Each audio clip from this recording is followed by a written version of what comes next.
Hello everyone and a very very warm welcome to each one of you. आज हम EIS SM में से EIS वाला portion शुरू करने वाले हैं and trust me when I am saying this, ये जो EIS वाला पोर्शन है that is easier and much more scoring as compared to SM। ये बात आप खुद ओवर अ पीरियड जैसे जैसे हमारा कोर्स आगे प्रोग्रेस करता चला जाएगा आप खुद ये बात समझ जाओगे, राइट? तो तब तक के लिए आपको क्या करना है, what are you expected to do? आपको कुछ नहीं करना, मस्त एकदम चिल मार के बैठो, रिलैक्स स्टेट ऑफ माइंड में, बिना कोई शिकन लिए, बिना कोई स्ट्रेस लिए एकदम बैठो, बुक खोल के रखो एंड बस सुनते चलो कि मैं क्या बोल रहा हूं। You just have to pay attention, listen and understand, that is it. 3 step में हम लोग इसको डिवाइड करके रखेंगे एवरी टॉपिक। पहला स्टेप होगा explanation understanding. I will explain and you listen and understand. आप समझोगे बस, राइट? बिना समझे हम कुछ भी चीज याद नहीं कर सकते, कुछ भी चीज लिख नहीं सकते, वो बहुत डिफिकल्ट होता है, राइट? नेक्स्ट स्टेप जो आएगा वो है समझना काफी नहीं है, पर अब इंपॉर्टेंट चीज क्या है, एग्जाम में लिखने के लिए हम लोग को कीवर्ड्स चाहिए। तो उसके लिए मैंने क्या किया हुआ है, ICI के मॉड्यूल से सारा कंटेंट लिया है और उसमें से वो कंटेंट को काफी फिल्टर किया है, काफी रिफाइन किया है एंड काफी कीवर्ड्स, आप अगर बुक फ्लिप करोगे आपको दिखेगा बोल्ड कीवर्ड्स हैं। सो वो आपके रेफरेंस के लिए, आपके बेनिफिट के लिए किया हुआ है, ताकि आप जब पढ़ो आपको ऑटोमेटिकली समझ आए कि हम लोग को फोकस किस पे करना है, राइट? और उसका भी टेंशन नहीं लेना है, वो भी हम वापस से मार्क करते हुए चलेंगे जैसे जैसे पढ़ते हुए चलेंगे। And then the third step will be memorization, जो कि बहुत इजी हो जाएगा अगर पहला 2 स्टेप हो गया तो हम एक बहुत सिस्टमैटिक वे में प्रोग्रेस करेंगे, समझेंगे, चीजों को समझेंगे, उनको उनमें से कीवर्ड्स को फोकस करेंगे। अगेन स्मार्ट स्टडीज, तोते की तरह सब कुछ को रटना नहीं है। This is not what EIS SM is, ये नोशन गलत है।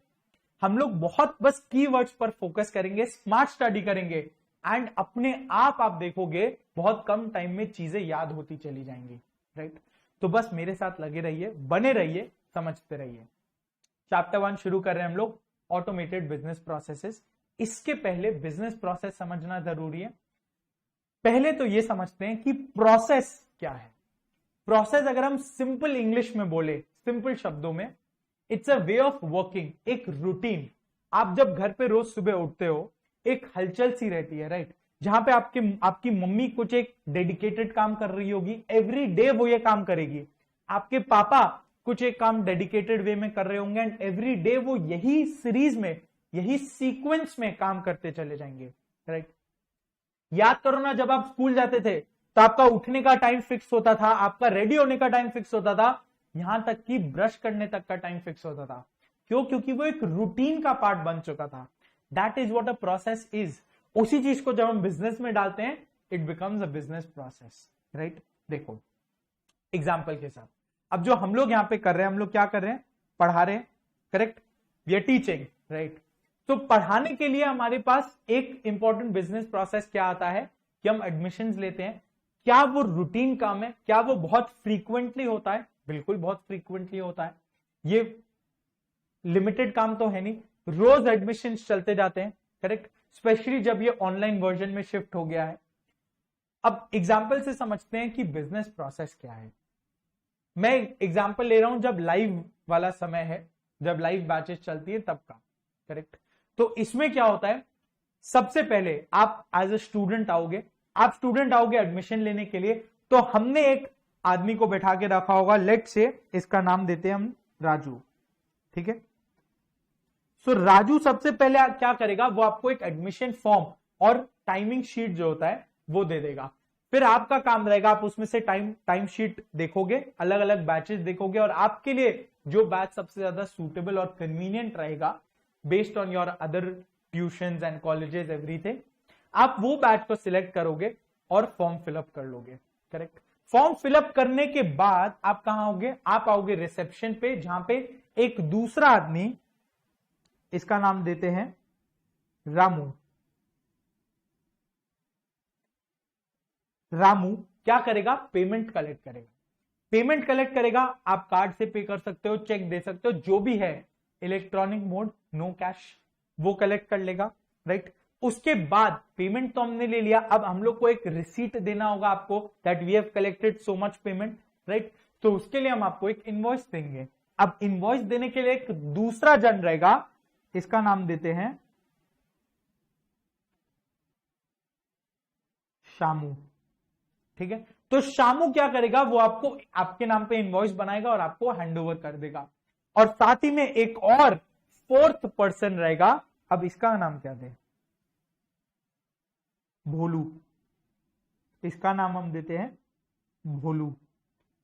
तो अब भोलू क्या करेगा, बुक्स और आईडी कार्ड आपको इशू दे देगा, इशू कर देगा। आपका इनवॉइस देखेगा, इसका मतलब उसको मालूम है आपने पेमेंट कर दिया, तो इनवॉइस के बेसिस पे वो बुक्स डिलीवर्ड और आईडी कार्ड पे टिक मार के आपके नाम पे आईडी कार्ड बना के आपको दे देगा, एंड आपको एक सेट ऑफ ये सुंदर से बुक्स आपको दे देंगे, correct. So this is a process, एक well defined series of steps जो लोग फॉलो कर रहे हैं जब जब एक एडमिशन हो रहा है, राइट। तो ये प्रोसेस शुरू कब हुआ, ये प्रोसेस शुरू हुआ इधर से, जैसे ही आपने एंट्री मारी हमारे सेंटर में, करेक्ट। और ये प्रोसेस खत्म कब होगा, ये प्रोसेस खत्म होगा जब आप बुक्स और आईडी कार्ड लेके खुश होके एक्साइटेड होके एग्जिट कर जाओगे, तो ये प्रोसेस खत्म हो जाएगा। क्लियर है बात एकदम। सो कुछ नहीं है, यही है एक बिजनेस प्रोसेस। अब एक और चीज समझो, ये जो हमारे 4 एम्प्लॉइज हैं, right, we have 4 employees, Raju, Ramu, Shamu, Bholu, correct. अब ये रोज आते हैं, ये रोज आते हैं, इनका अटेंडेंस लेना बहुत जरूरी है, वरना कौन लेट आ रहा है कौन नहीं आ रहा है ये तो ट्रैक करना बहुत मुश्किल हो जाएगा। जब सैलरी देने का टाइम आएगा मंथ एंड पे, इट बिकम्स वेरी डिफिकल्ट। तो हम क्या करते हैं, एक इस तरह का डेली अटेंडेंस रजिस्टर मेंटेन करते हैं, राइट, जिसमें हम क्या कर रहे हैं, एवरी डे इनका अटेंडेंस रिकॉर्ड करते हैं। जैसे सपोज करो सबसे पहला क्या था, राजू, तो सबसे पहला राजू का नाम हमने लिखा, वो किस समय आया, किस समय लंच पर गया, वगैरह वगैरह। फिर यहां पे उसका सिग्नेचर ऐसा करके रहेगा, यहां पे उसका साइन रहेगा, एंड देन कौन उसका अटेंडेंस लिया, यहां पे उसका साइन रहेगा। नेक्स्ट आएगा रामू, इसी तरह से शामू, एंड इसी तरह से भोलू। तो इस तरह से हम 4 लोगों का अटेंडेंस ले लेते हैं एवरी डे, ताकि ये समझ में आए कौन लेट आ रहा है, कौन टाइम पे नहीं आ रहा, मतलब लेट आ रहा है वही चीज, या कौन आ ही नहीं रहा, कौन छुट्टी मार रहा है, करेक्ट। ये सब चीज हम लोग को मंथ एंड पे समझ आ जाता है। तो उस हिसाब से हम क्या करते हैं, किसका कितना सैलरी कटना चाहिए वो कट करके बाकी का उनको रेमिट कर देते हैं, उनको पे कर देते हैं, राइट। सो यहां पे हमने 2 बिजनेस प्रोसेस का एग्जांपल लिया आपको पूरा चीज समझाने के लिए। क्या, पहला जो हमारे लिए बहुत इंपॉर्टेंट, एडमिशन होना, स्टूडेंट जब आता है एक series of steps carry out करते हैं हम लोग अपने एंड से, ताकि एक वेल डिफाइंड तरीके से स्मूथलेस मैनर में, बहुत स्मूथ मैनर में, सीमलेस मैनर में एडमिशन हो पाए, राइट। आपको भी ज्यादा वेट ना करना पड़े और कोई परेशानी नहीं हो, करेक्ट। और नेक्स्ट हम लोग का एक और बिजनेस प्रोसेस क्या है, जो भी हमारे एम्प्लॉइज है, 4 एम्प्लॉइज, उनका हम डेली अटेंडेंस लेते हैं, करेक्ट। सो कुछ नहीं है, यही एक बिजनेस प्रोसेस होता है, राइट। इधर आओ, क्या है बिजनेस प्रोसेस, देखो page number 2, first topic enterprise business processes, उसके अंदर what is a business process. क्या है business process, it is an activity और सीरीज ऑफ एक्टिविटीज। अब देखो ये जो वर्ड्स है जो हमने बोल्ड किया हुआ है, यही आपको ध्यान में रखना है, सीरीज ऑफ एक्टिविटीज। आप अंडरलाइन कर लो या इस तरह से हाईलाइट कर लो उस पर, जैसा आपका मन आप वैसा कर सकते हो, राइट। इस तरह से उसको हाईलाइट कर लो। It is a series of activities जो एक ऑर्गेनाइजेशनल गोल को अचीव करेगा। जैसे ये पहला, ये वाला जो प्रोसेस था एडमिशन वाला, इसमें हमारा गोल क्या था, हमारा गोल था एडमिशन ज्यादा से ज्यादा आए और लोगों को कोई परेशानी ना हो, स्टूडेंट को कोई परेशानी का सामना ना करना पड़े जब वो एडमिशन ले रहा हो, उसको टाइम टू टाइम हर एक तरह का सपोर्ट मिल सके, correct. That is our organisational goal. और वो ऑर्गेनाइजेशनल गोल को मीट करने के लिए ये जो सीरीज ऑफ स्टेप्स हम कैरी आउट करते हैं, this is a business process. Same चीज इधर डेली अटेंडेंस जब हम लेते हैं, हमारा ऑर्गेनाइजेशनल गोल क्या है, गोल ये है कि एम्प्लॉय का कोई भी जो उसको ड्यू था, जो मिलना चाहिए था, वो हम नहीं काट ले, एंड जो उसका कटना चाहिए था, जो सैलरी कटनी, जो सैलरी का जो पोर्शन कटना चाहिए था, वो हम उसको पे नहीं कर दे, क्योंकि वो हमारे लिए लॉस है। Correct. So this is a business process, क्योंकि ये क्या है, ये एक सीरीज ऑफ एक्टिविटीज है, सेट ऑफ एक्टिविटीज है, या इसको आप अपने वर्ड्स में भी बोल सकते हो sequence of steps, sequence of steps, right, जो हम कैरी आउट करते हैं एक ऑर्गेनाइजेशनल गोल को अचीव करने में, एक गोल को अचीव करने में, राइट। और ये कैसे बनाया जाता है, ये मैनेजमेंट अपने विजन और मिशन के हिसाब से बनाते हैं। करेक्ट, विजन मिशन को देख के ये बनाते हैं, right. So this is a business process. यहां पे एग्जांपल दिया हुआ है, आपको देख सकते हो, ये वही एग्जांपल है जो हम डिस्कस किया अभी हमने। अब क्लियर। अब क्या हर ऑर्गेनाइजेशन में same business process carry out होता है? हर ऑर्गेनाइजेशन में सेम बिजनेस प्रोसेस है? हर डिपार्टमेंट में सेम बिजनेस प्रोसेस है? बिल्कुल नहीं। तभी तो हमने दो एग्जांपल लिया अलग अलग। अब जब अलग अलग बिजनेस प्रोसेसेस है तो जाहिर सी बात है ना, हर एक ऑर्गेनाइजेशन अपना विजन और मिशन के हिसाब से बिजनेस प्रोसेस बनाएगा। जैसे जो हमारा एजुकेशनल इंस्टीट्यूट है, इसका business process will be much different from a car cleaning company, yeah, that will be much different from a automobile manufacturing company, right? हर एक कंपनी का अलग अलग बिजनेस प्रोसेस होगा जो उसके विजन और मिशन के हिसाब से बना हुआ होगा। करेक्ट। तो इधर आओ, हर एक का अपना अपना बिजनेस प्रोसेस है, पर ब्रॉडली जो स्ट्रक्चर है वो सेम होगा। जैसे क्या स्ट्रक्चर, आपको समझ अगर आ रहा हो क्या स्ट्रक्चर की मैं बात कर रहा हूं।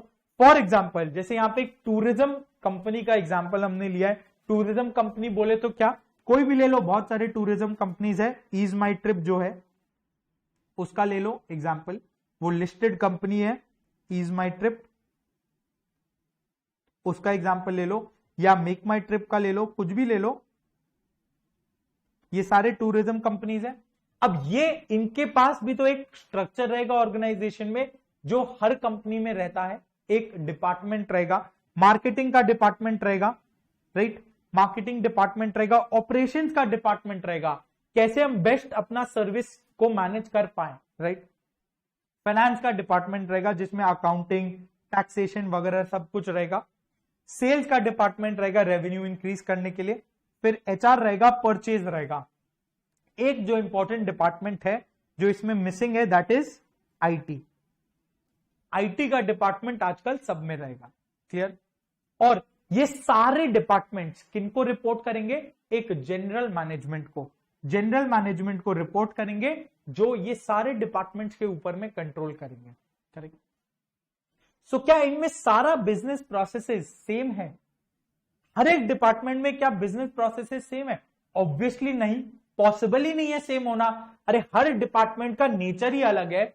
तो कुछ बिजनेस प्रोसेसेस होंगे जो काफी इंपॉर्टेंट है एक ऑर्गेनाइजेशन के लिए, और कुछ बिजनेस प्रोसेसेस होंगे जो रेवेन्यू के लिए इंपॉर्टेंट नहीं है पर स्मूथ फंक्शनिंग के लिए इंपॉर्टेंट है, राइट। जैसे फॉर एग्जांपल यहां पे देखो, जैसे हमारे लिए जो दो बिजनेस प्रोसेसेस का बात किया हमने, उसमें से इंपॉर्टेंट बिजनेस प्रोसेस कौन सा है? एडमिशन लेना वाला। एडमिशन लेने पर ही तो जो है वो रेवेन्यू आता है। So that is the most important business process. अब जो डेली अटेंडेंस वगैरह वाला प्रोसेस था, क्या वो नहीं भी करे तो एडमिशन आना बंद हो जाएगा? बिल्कुल नहीं, एडमिशन तो आएगा, बट वो इंप्लॉय का अटेंडेंस फिर हम क्यों कर रहे हैं? जब इंपॉर्टेंट है ही नहीं तो क्यों कर रहे हैं? Just so that things become easier, एक सिस्टमैटिक वे में काम हो सके, एंड लोगों को पता हो कि उनको क्या करना है। वो आए, अटेंडेंस दे, टाइम टू टाइम घर जाए, एक डिसिप्लिन फॉलो हो। और जब डिसिप्लिन रहता है तो एफिशिएंसी आती है, राइट। एक well defined way of working होता है, करेक्ट। उसके लिए वो सेकेंड बिजनेस प्रोसेस था। सो इसी तरह से हर एक ऑर्गेनाइजेशन, कोई भी ऑर्गेनाइजेशन आप ले लो, हर एक ऑर्गेनाइजेशन में इस तरह के फंक्शंस होंगे, राइट। अब इनमें से कुछ तो है जो बहुत इंपॉर्टेंट फंक्शंस है। क्या क्या क्या क्या? जैसे सपोज करो मार्केटिंग, ऑपरेशंस, सेल्स, परचेजेस। अब ये जो है सेल्स एंड परचेजेस, राइट, ये सारे बिजनेस प्रोसेसेस बहुत इंपॉर्टेंट है। क्यों इंपॉर्टेंट है? अरे ये है तो ही तो कंपनी है। अगर आप सेल्स और मार्केटिंग हटा दोगे तो रेवेन्यू कहां से आएगा? ऑपरेशंस परचेज हटा दोगे तो सेल्स कैसे होगा? So these are the most important business processes, या हम इनको अगर बोले तो कोर बिजनेस को ये प्रोसेसेस संभालती हैं। और इनको हम क्या बोलते हैं? इनको हम बोलते हैं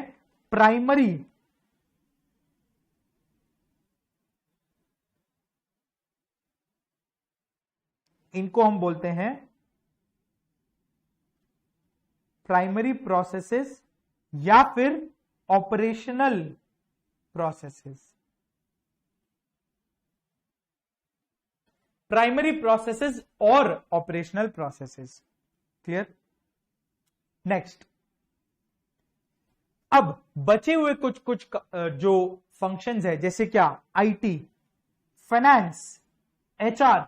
आपके मन में क्वेश्चन आएगा कि भैया अगर ये इंपॉर्टेंट ही नहीं है तो ये फंक्शन क्यों है? एक चीज समझना, सेल्स बेटर कैसे हो सकता है जब उसको हम लोग आईटी से लिंक कर दे। यही तो हम लोग पढ़ने वाले हैं। आईटी से जब लिंक कर दे, उसके बाद फाइनेंस, अकाउंटिंग, ये सब जब बेटर मैनेज कैसे हो सकता है? जब हम सेल्स का अकाउंटिंग करें तो हमको हिसाब रहेगा कि कितना सेल किया, कितना हमने परचेज किया, प्रॉफिट हो रहा है या लॉस हो रहा है। हम लोग अपडेटेड रहेंगे, हमारा बिजनेस चल कैसा रहा है। करेक्ट? सो ये बाकी के जो प्रोसेसेस हैं, हो सकता है ये कोर बिजनेस के लिए इंपॉर्टेंट नहीं हो, पर डज नॉट मीन कि ये इंपॉर्टेंट ही नहीं है बिजनेस के लिए। करेक्ट? ये प्रोसेसेस जो है ये बाकी बिजनेस प्रोसेसेस को सपोर्ट करती हैं। ये प्रोसेसेस बाकी बिजनेस प्रोसेसेस को सपोर्ट करती है। बाकी प्रोसेसेस जैसे क्या? जो प्राइमरी प्रोसेस है उनको सपोर्ट करती हैं। करेक्ट? इनको सपोर्ट करती है। तो इसको क्या बोलते हैं हम? इनको हम बोलते हैं,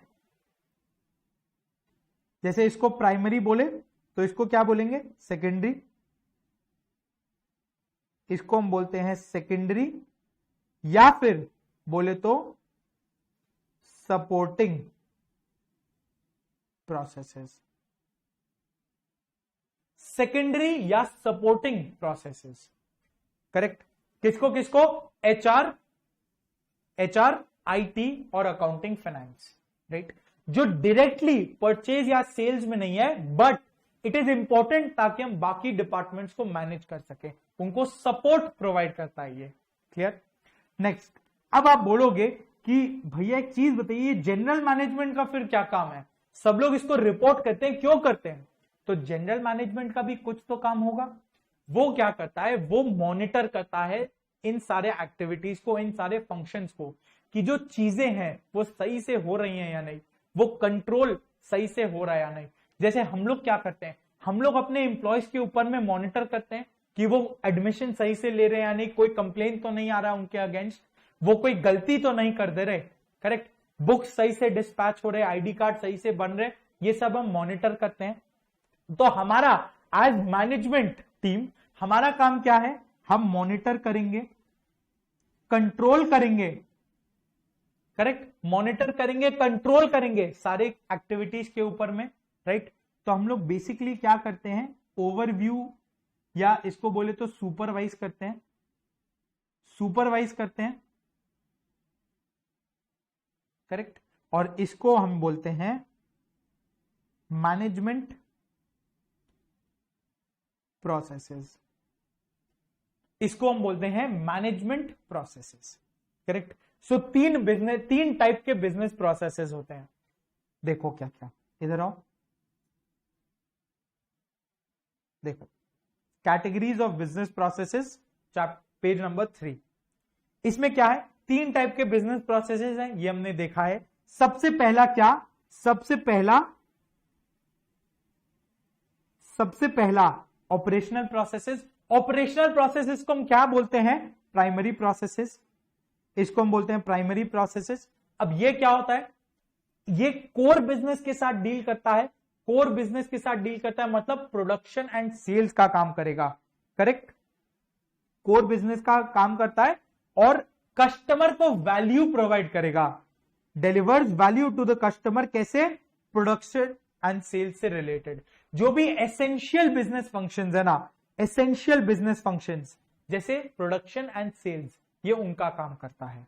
करेक्ट, उनका काम करता है production and sales. Obviously production में परचेज भी आ जाएगा, production, purchase and sales, correct. So जो भी एसेंशियल बिजनेस प्रोसेसेस है which is the core business of the company, ये वो प्रोसेसेस है, करेक्ट। और ये कस्टमर को वैल्यू ऐड करने में काम आता है। एडमिशन प्रोसेस हमारे लिए कस्टमर को वैल्यू एडिंग है, राइट। अगर हमारा प्रोसेस बहुत बढ़िया है तो उससे कस्टमर को फायदा है, उससे आपको फायदा है, आपका टाइम वेस्ट नहीं होगा सेंटर पे, करेक्ट। सो कस्टमर को वैल्यू ऐड करता है, it provides value to the customer. Next business process क्या है? Supporting process. सपोर्टिंग प्रोसेस उसको हम क्या बोलते हैं? उसको हम बोलते हैं सेकेंडरी प्रोसेसेस। सपोर्टिंग प्रोसेस को हम बोलते हैं सेकेंडरी प्रोसेस। इधर बोला ऑपरेशनल को प्राइमरी, इधर बोलेंगे सपोर्टिंग को सेकेंडरी। क्यों सेकेंडरी या क्यों सपोर्टिंग? नाम में रखा है ना, देखो नाम में रखा है। क्यों बोलते हैं इसको सपोर्टिंग? देखो ना, इसीलिए क्योंकि ये जो हमारे एसेंशियल बिजनेस फंक्शंस थे, कोर बिजनेस जो था हमारा, उनको ये सपोर्ट प्रोवाइड करता है, उनको वो बेटर काम कर पाए, इसी के लिए ये सारे प्रोसेसेस उनको सपोर्ट प्रोवाइड करते हैं, राइट। इसीलिए उनको बैक करता है या उनको सपोर्ट करता है। किसको सपोर्ट करता है? कोर प्रोसेसेस को, राइट। किसको सपोर्ट करता है? ऑपरेशनल प्रोसेसेस या प्राइमरी प्रोसेसेस को। क्लियर है? क्या क्या है इसमें देखो ना, अकाउंटिंग, एचआर और IT.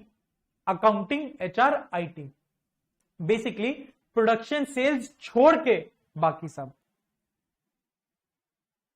Correct, other than these, right. अब नेक्स्ट क्या आता है?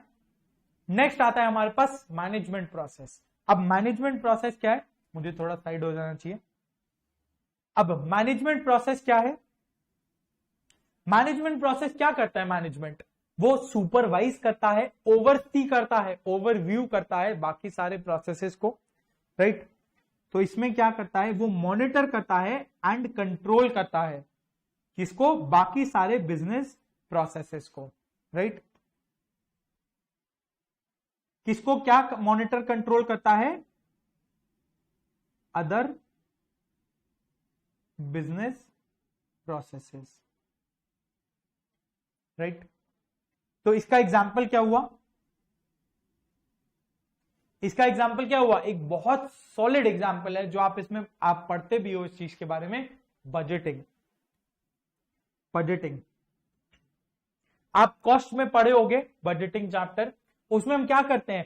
पहले हम बजट सेट करते हैं। तो बजट सेट करना किसका काम है? मैनेजमेंट का काम है ना। मैनेजमेंट बजट सेट कर देगा, प्रोडक्शन टीम को दे देगा, सेल्स टीम को दे देगा कि आपको इतना प्रोड्यूस करना है। सेल्स टीम को बोलेगा आपको इतना सेल्स का टारगेट मीट करना है, right. That's how companies function. So ये मैनेजमेंट का प्रोसेस है, ये मैनेजमेंट का काम है बजटिंग करना। वो शुरू में बजट सेट कर देता है और उसके बाद में फिर कंट्रोल करता है और मॉनिटर करता है कि जो बजट हमने सेट किया था क्या वो पूरा हुआ, या वो नहीं हुआ तो क्यों नहीं हुआ, कितने से छूटा, कितने से मिस किया, वगैरह वगैरह, राइट। सो बजटिंग और बाकी के भी एग्जांपल्स हैं, इंटरनल कम्युनिकेशन, स्ट्रेटेजिक प्लानिंग वगैरह वगैरह, करेक्ट है। सो 3 बिजनेस प्रोसेसेस हमने देखा। ऑपरेशनल बिजनेस प्रोसेसेस जिसको हम प्राइमरी प्रोसेस बोलते हैं, उसके बाद सपोर्टिंग प्रोसेस या जिसको हम सेकेंडरी प्रोसेस बोलते हैं, और उसके बाद मैनेजमेंट प्रोसेस जिसको हम और कुछ नहीं बोलते, मैनेजमेंट प्रोसेस ही बोलते हैं, पर उसका काम क्या होता है? वो सुपरवाइज करता है, कंट्रोल करता है बाकी सारे प्रोसेसेस को। क्लियर है? क्लियर एकदम। अब क्या ये 3 प्रोसेस में कोई डिफरेंस नहीं है? अरे ऑफ कोर्स डिफरेंस है ना। क्या डिफरेंस है? देखो, अब देखो, पहला चीज जो हमारा ऑपरेशनल प्रोसेस है वो तो हमको मालूम है वैल्यू ऐड करता है। यहां पे देखो ना, लिखा है ना, it ads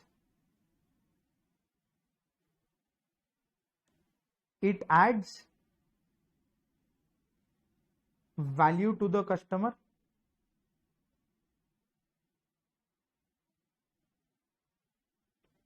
it adds value to the customer लिखा हुआ है ना इधर। और सपोर्टिंग और मैनेजमेंट प्रोसेसेस क्या करते हैं? ये कोई वैल्यू एडिंग का काम नहीं करते, ये कस्टमर को डायरेक्ट वैल्यू ऐड नहीं करते हैं, तो क्या ये बेसलेस प्रोसेसेस है, यूजलेस प्रोसेसेस हैं? बिल्कुल नहीं, कोई प्रोसेस यूजलेस नहीं है। तो इनका काम क्या है फिर? इनका काम है ये ऑपरेशनल प्रोसेस को सपोर्ट करते हैं, ऑपरेशनल प्रोसेस को सपोर्ट करके बिजनेस का एफिशिएंसी को इंक्रीज करते हैं, बिजनेस का एफिशिएंसी को इंक्रीज करते हैं। एक सिंपल सा चीज सोचो ना, जब आप अभी पढ़ रहे हो, पढ़ना आपका काम है, आप पढ़ सकते हो और आप एग्जाम में लिख सकते हो, करेक्ट? ये आप ही करोगे, you will have to study and you will have to write the exam. तो जो कोर प्रोसेस है, जो कोर फंक्शन है, प्राइमरी चीज है, वो आप कर रहे हो।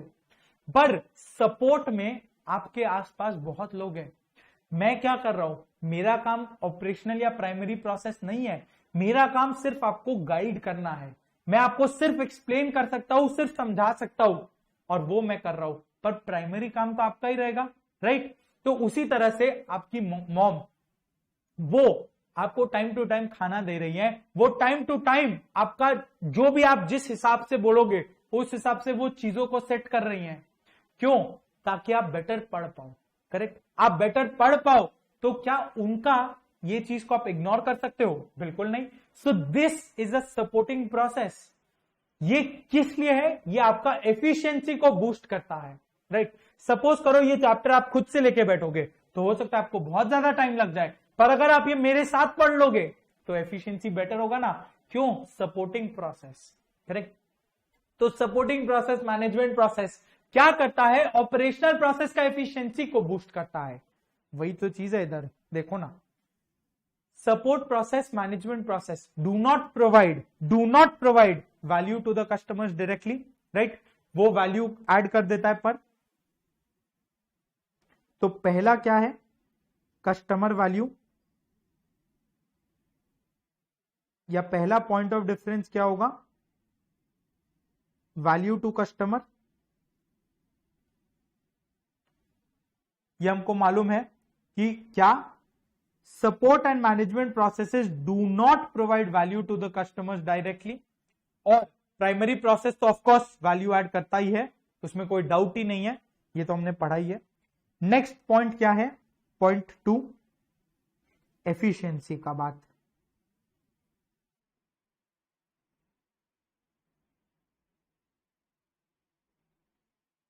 एफिशिएंसी का क्या?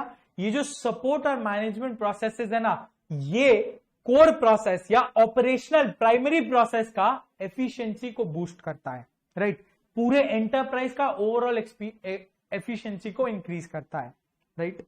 They increase the efficiency of the enterprise. Clear है बात? एकदम क्लियर है बात ये? चलो बहुत बढ़िया। इसके साथ हम लोग का ये चैप्टर 2 था। अब इससे ना एक क्वेश्चन आ जाता है, आ सकता है इस टाइप का कोई क्वेश्चन इससे आ सकता है, लिख लो। What is a business process?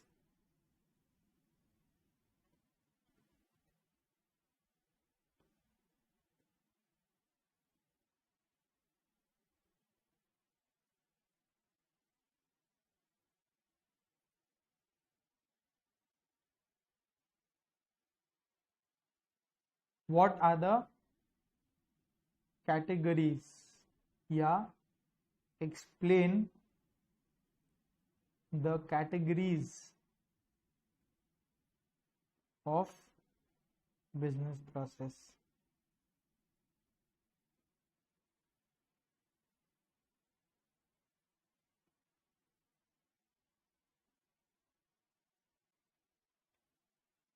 Clear? ये क्वेश्चन आ सकता है।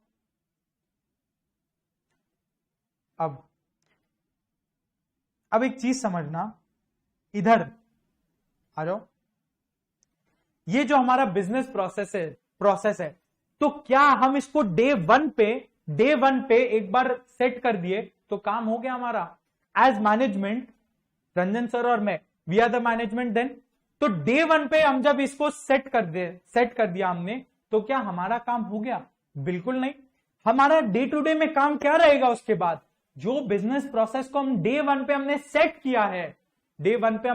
किया है, वो चल रहा है, उसको मॉनिटर और कंट्रोल तो हम कर रहे हैं, साथ में उसको ट्राई करके इंप्रूव करते जाना होगा ना। ट्राई करना होगा कि सपोज करो आप आ रहे हो, आप आए, आपके एंट्री से लेके एग्जिट तक अगर आपको आधा घंटा लगता है ये पूरे प्रोसेस में, तो हम ट्राई करते रहेंगे ना कि कैसे आपका टाइम और बचा सके, करेक्ट, कैसे हम चीजों को बेटर कर सके, इंप्रूव कर सके, तो हम ये काम करते रहेंगे।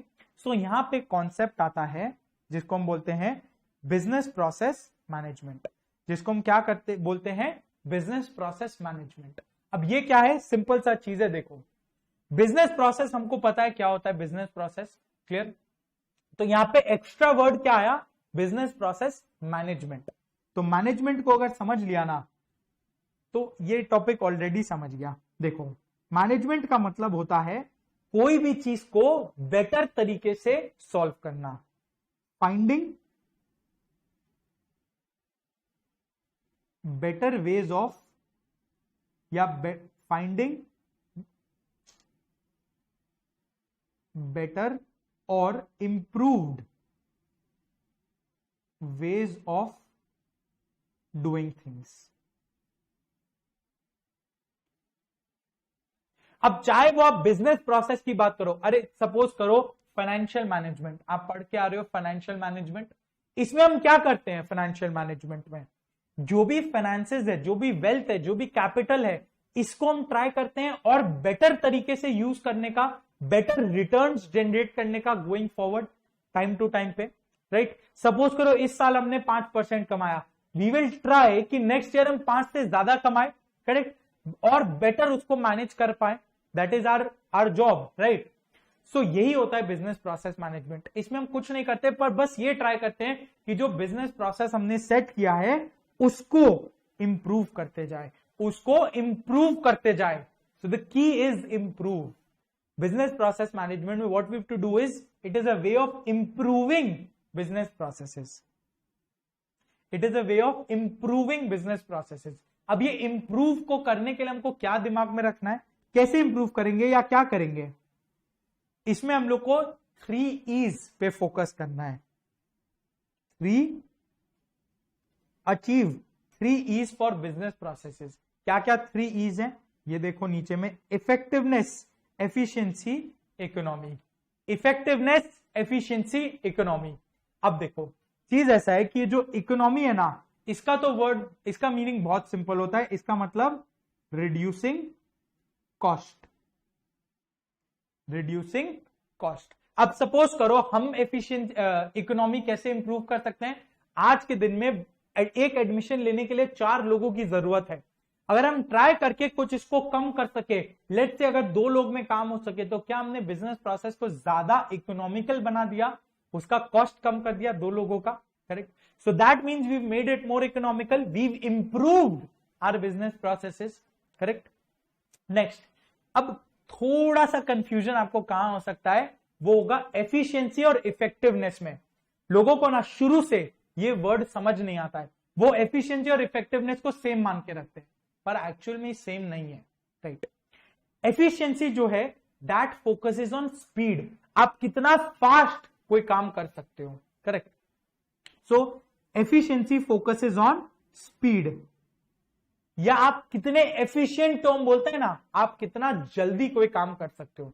और इफेक्टिवनेस फोकसेस ऑन जो भी काम आप कर रहे हो, क्या आप वो सही से कर रहे हो या नहीं कर रहे हो, right. That is what effectiveness means, right. So what is effectiveness? Effectiveness is doing the job right. Example लेते हैं, सपोज करो ये चैप्टर को पढ़ने के लिए आपको लेट से ऑन एन एवरेज 20 घंटा लगना चाहिए, आपको लगा 15 घंटा क्योंकि आपने अच्छे से समझा हुआ है।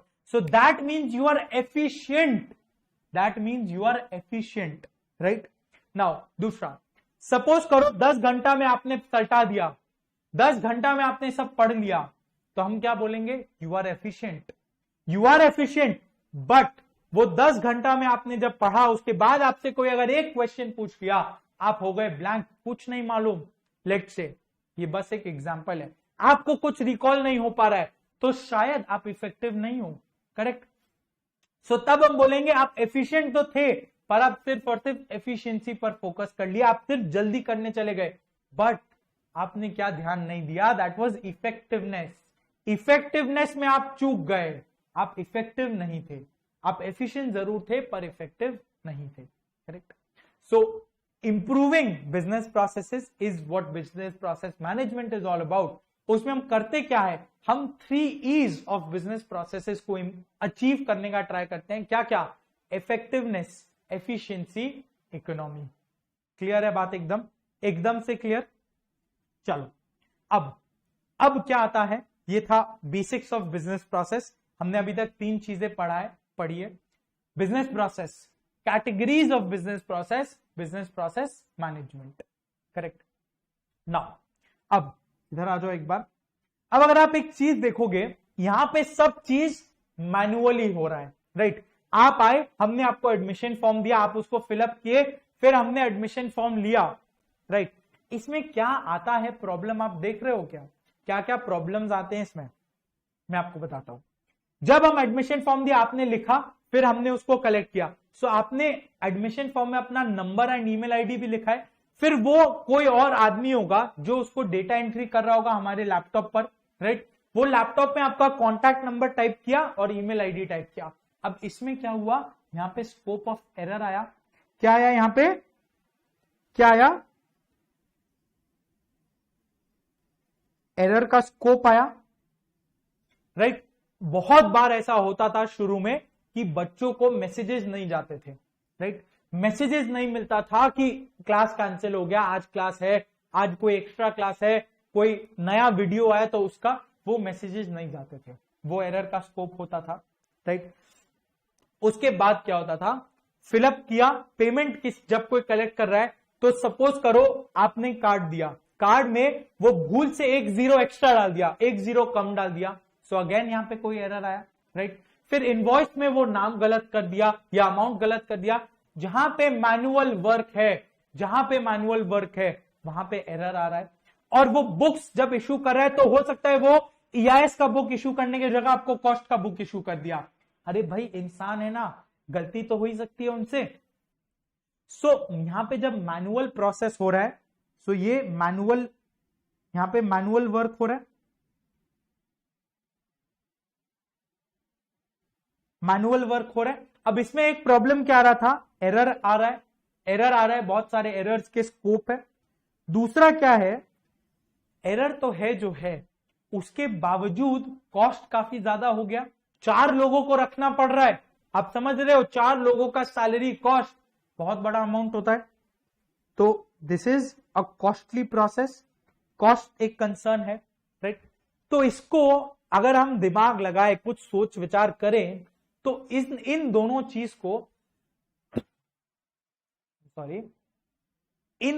को हम और इंप्रूव कैसे कर सकते हैं और बेटर कैसे कर सकते हैं, अगर हम इस पे दिमाग लगाए।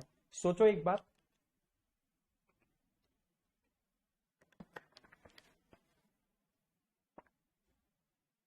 इस चीज को इंप्रूव कैसे किया जाएगा, इसको ऑटोमेट करके।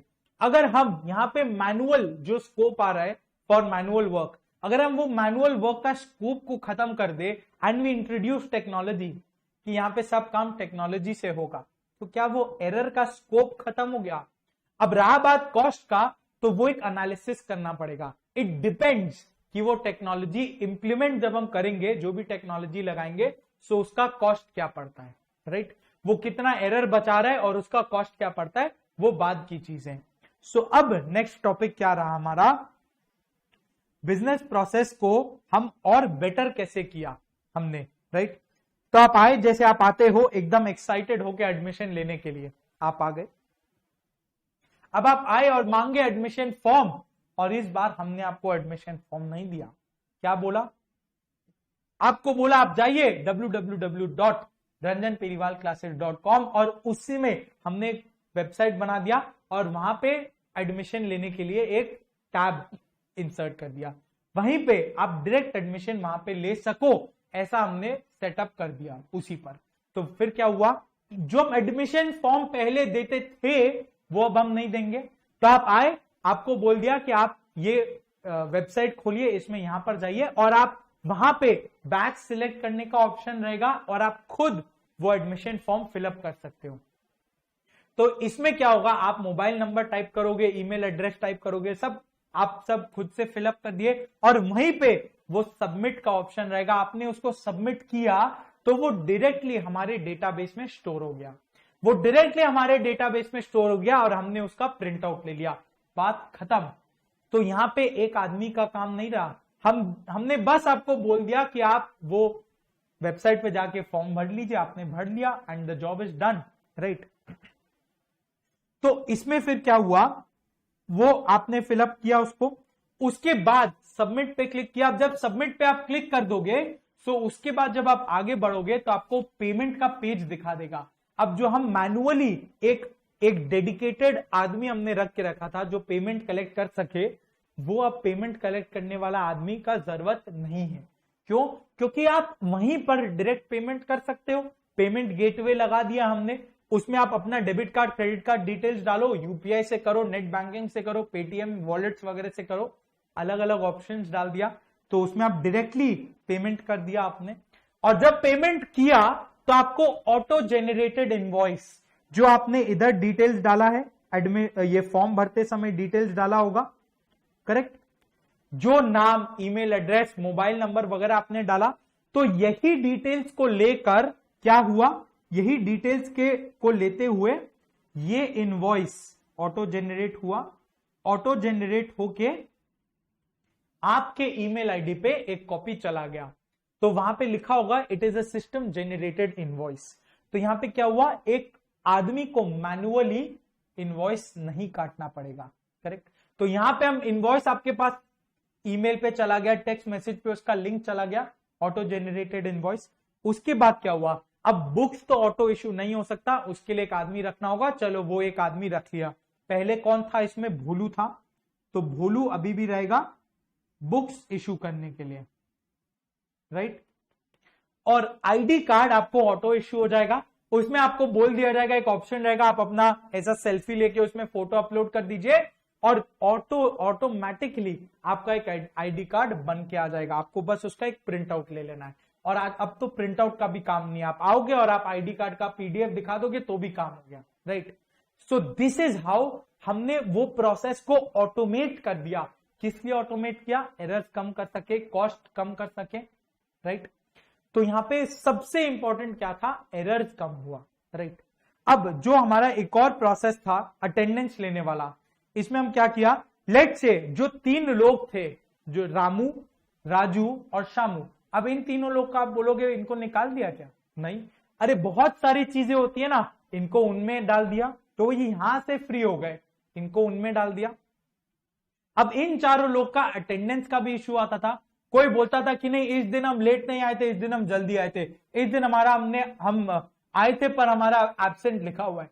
तो इसको हम कैसे ऑटोमेट किया, हमने एक बायोमेट्रिक डिवाइस लगा दिया। आपके सामने स्क्रीन पे आपको दिख रहा होगा, इसको हम बोलते हैं बायोमेट्रिक डिवाइस। बायोमेट्रिक डिवाइस में क्या होता है, जब कोई एम्प्लॉय को हम हायर करते हैं तो उसका हम ऐसा फिंगरप्रिंट लेके उसका सेटअप कर लेते हैं, राइट। अब वो सेटअप, वही फिंगरप्रिंट आएगा, वो एवरीडे खुद ही फिंगरप्रिंट डालेगा, ऑटोमेटिक वो कितना बजे आया ये स्टोर हो जाएगा, ये हमारे सर्वर पे स्टोर हो जाएगा। और वो जब एग्जिट करेगा तो वापस से फिंगरप्रिंट डाल देगा और जितना बजे वो एग्जिट किया ये भी स्टोर हो जाएगा, करेक्ट। इससे क्या होता है, कोई डिस्प्यूट नहीं रहता है, कोई एरर नहीं रहता है कि वो कितना बजे आया, कितना बजे गया, वगैरह वगैरह चीजें खत्म हो जाती हैं। एंड कोई एक डेडिकेटेड आदमी नहीं होगा अटेंडेंस लेने के लिए, एम्प्लॉय खुद आएंगे, खुद अपना फिंगरप्रिंट डाल के अटेंडेंस दे देंगे एंड उनका काम हो गया। एंड बायोमेट्रिक डिवाइस तो बहुत सस्ते भी आते हैं, उनका लगभग 5,000 to 6,000 का रेंज रहता है, उसमें अच्छे अच्छे बायोमेट्रिक डिवाइसेस आ जाते हैं, राइट। तो this makes the process easier, वो एरर फ्री बना देता है बिजनेस प्रोसेस को, करेक्ट है। एरर कम कर देता है, कॉस्ट कम कर देता है, ये सब चीजें हैं। सो इससे ही हमारा नेक्स्ट प्रोसेस आएगा जिसको हम बोलेंगे बिजनेस प्रोसेस ऑटोमेशन। ये जो हमारा एग्जाम्पल है इसको छोड़ देना, ये एग्जाम्पल हम बाद में डिस्कस करेंगे, पहले हम कॉन्सेप्ट्स पर डिस्कस कर रहे हैं, कॉन्सेप्ट्स का डिस्कशन कर रहे हैं। ये आया हमारा ऑटोमेटेड बिजनेस प्रोसेस का जो हमारा सेकंड टॉपिक है बिजनेस प्रोसेस, वही टॉपिक का एक्सटेंशन है। यहां पे जो हमने देखा था ये बिजनेस प्रोसेस था मैनुअल, ये बिजनेस प्रोसेस था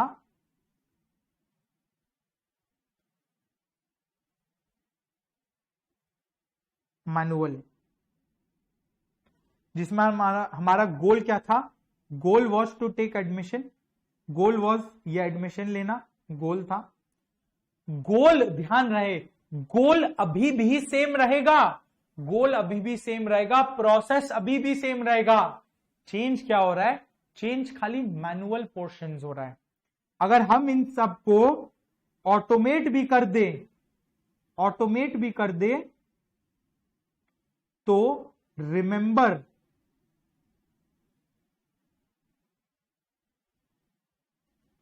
द प्रोसेस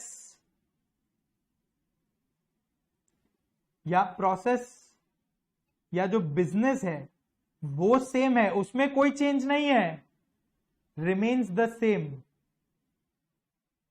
बस जो वे ऑफ वर्किंग था ना, जो छोटे छोटे डिवाइसेस हमने ऐड किए, बस हम वो ऐड करते हैं। करेक्ट, ऑटोमेट किया, कैसे किया ये हमने देखा था एग्जाम्पल में। सो ये यहां पे बीपीए क्या है, टेक्नोलॉजी को यूज करके एक कोई प्रोसेस को ऑटोमेट करना। देखो लिखा हुआ है technology enabled automation of business processes. Technology को यूज करके ही तो हम कोई भी चीज को ऑटोमेट कर सकते हैं, ये नेचुरल बात ही है। तो ऑटोमेशन का मतलब क्या है, ऑटोमेट करना, विच मीन्स व्हाट,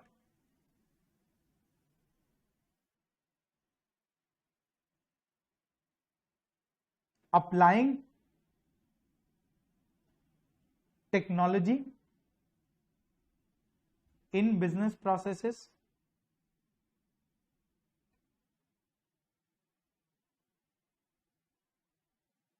करेक्ट। सब टेक्नोलॉजी को यूज करके ऑटोमेट करते हैं। हमने यूज किया ना काफी सारा टेक्नोलॉजी, ऑटो जनरेटेड इनवॉइस आपको चला जाएगा, एडमिशन फॉर्म आपको स्क्रीन पर डिस्प्ले हो जाएगा, पेमेंट गेटवे लग जाएगा, all this is a part of technology, right. वो बायोमेट्रिक सिस्टम जो हमने यूज किया, that is a technology, correct. अब टेक्नोलॉजी को यूज क्यों किया हमने, चीज समझो, क्यों किया टेक्नोलॉजी को यूज, क्योंकि बहुत सारे एरर्स के स्कोप थे जो हम लोग को हटाना था। एरर्स कैसे हटेगा, जब आप ह्यूमन एलिमेंट को हटाओगे, करेक्ट। ह्यूमन एलिमेंट को जब हम रिमूव कर देंगे तो एरर हटेगा। तो दैट इज वाई हम उसको टेक्नोलॉजी को ऑटोमेट करते हैं। क्या, देखो, बाय रिमूविंग ह्यूमन एलिमेंट। तो हम ऑटोमेट तो किया, हमने ऑटोमेट किया, जो हमारा फर्स्ट स्टेप था।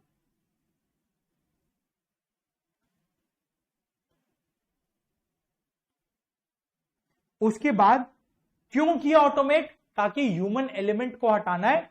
क्यों हटाना है, ताकि एरर्स कम हो सके, एरर्स कम हो सके, राइट। अब जब ह्यूमन एलिमेंट को हम हटा चुके हैं और टेक्नोलॉजी से ऑटोमेट कर चुके हैं, तो क्या हमारा बिजनेस प्रोसेस का जो मैनेजमेंट में था ना 3 E's, इकोनॉमी, इफेक्टिवनेस, एफिशिएंसी, क्या ये अचीव नहीं हो रहा है? ऑफ कोर्स ये अचीव हो रहा है, राइट। ऑफ कोर्स ये अचीव हो रहा है। इंप्रूव करना है ना, इंप्रूव कर दिया हमने, इकोनॉमिकल बनाया, कॉस्ट कम करके इफेक्टिवनेस और एफिशिएंसी इंक्रीज किया, उसका स्पीड और एरर्स कम करके, correct. So therefore removing human element and making the business processes efficient and effectiveness, efficient and effectiveness, clear? Therefore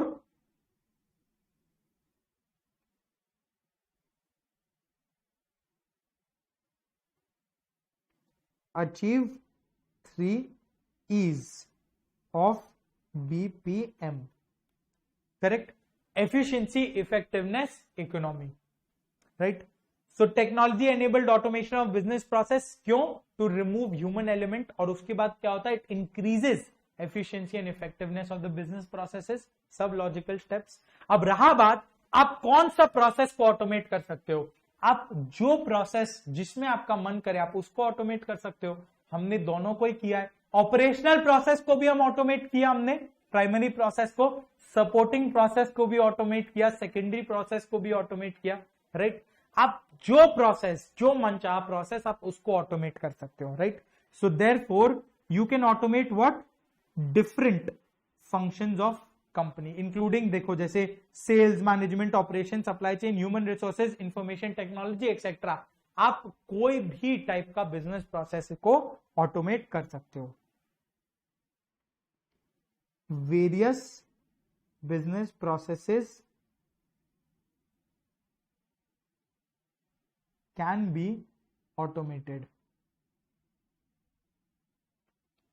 correct, correct,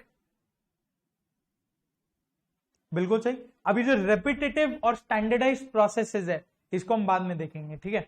एक बात पहले ये देखते हैं कि ये सब हम किए तो इसका बेनिफिट क्या है, क्यों कर रहे हैं हम, what are the objectives of BPA या फैक्टर्स अफेक्टिंग बीपीए सक्सेस। मतलब बीपीए करने से हम लोग को क्या अचीव हो रहा है, what goals are being achieve, या हम बीपीए क्यों कर रहे हैं, ऑब्जेक्टिव्स क्या आ रहा है बेसिकली, राइट। बीपीए के सक्सेस फैक्टर्स। अब इसमें क्या है, 4 points, timeliness, integrity, confidentiality, availability. ये जो 4 पॉइंट्स है ना, ये बहुत जनरल पॉइंट्स है जो आपको बाद में भी मिलेंगे, करेक्ट। तो इसलिए एक बार अच्छे से इधर समझ लेना है और बाद में जब हम बात करेंगे तो हमको पता होगा what are we referring to, clear. तो देखो, टाइमलीनेस, इंटेग्रिटी, कॉन्फिडेंशियलिटी, अवेलेबिलिटी। पहला हम पढ़ेंगे कॉन्फिडेंशियलिटी। कॉन्फिडेंशियलिटी क्या बोलता है, अब एक चीज समझो, जब हम बिजनेस प्रोसेस को हमने ऑटोमेट कर लिया तो ऑटोमेट करने के पीछे रीजन क्या था, ऑटोमेट करने के पीछे रीजन या ऑब्जेक्टिव क्या था, ताकि हम कॉन्फिडेंशियलिटी इश्यूज को खत्म कर दें, राइट।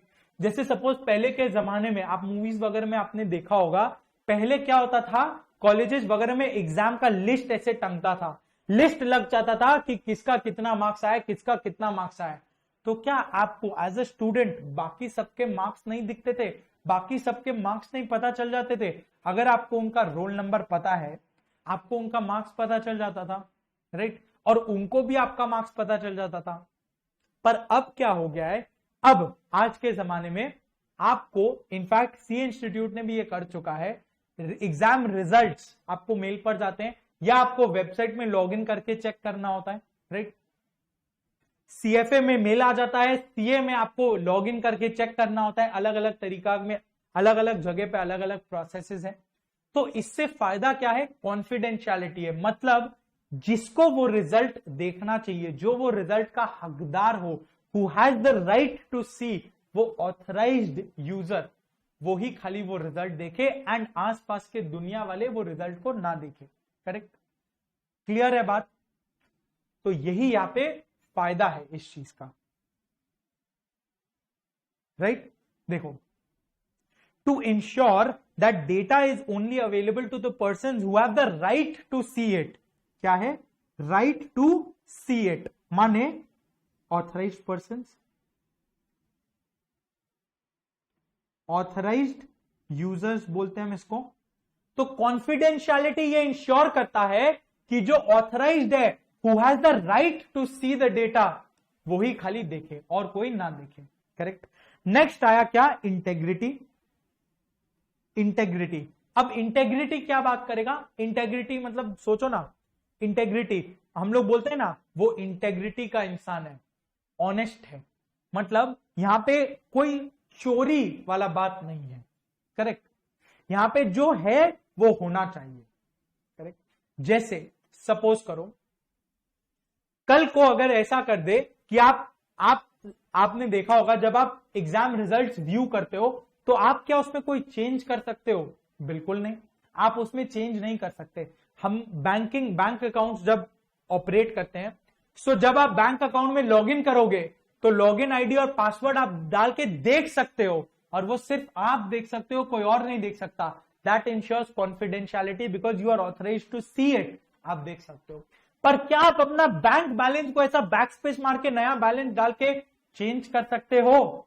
बिल्कुल नहीं, you can not do that, because वो इंटेग्रिटी मेंटेन होगा। जितना बैंक में बैलेंस है उतना ही वो अमाउंट डिस्प्ले होना चाहिए ना। और सिमिलरली एग्जाम में जितना मार्क्स आपको मिला है उतना मार्क्स आपको डिस्प्ले होना चाहिए, वो राइट आपके पास नहीं है कि आप उसको बैक स्पेस मार के ऐसे नया मार्क्स टाइप कर दिया 100 on 100 और आपको वो मिल गया। नो, वैसा पॉसिबल नहीं है। क्यों? क्योंकि वो सिर्फ इंटरनल लोगों के पास वो राइट रहता है। वो क्यों? ताकि डेटा का इंटेग्रिटी मेंटेन रहे। मतलब यहां पे अनऑथराइज्ड अमेंडमेंट्स ना हो। देखो यहां पे अनऑथराइज्ड अमेंडमेंट्स ना हो, अनऑथराइज्ड अमेंडमेंट्स नहीं होनी चाहिए। हम लोग ऑथराइज्ड हैं सिर्फ और सिर्फ देखने के लिए कि बैंक में कितना बैलेंस पड़ा है, हमारे को कितना मार्क्स मिला है, what are our scores, right.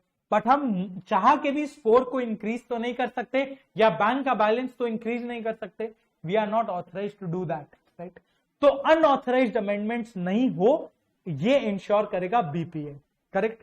Integrity maintain होना चाहिए। अब उसके बाद आता है सबसे इंपॉर्टेंट पॉइंट, टाइम का।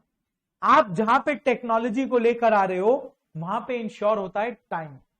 एक चीज देखना, पहले जब फाउंडेशन रिटन होता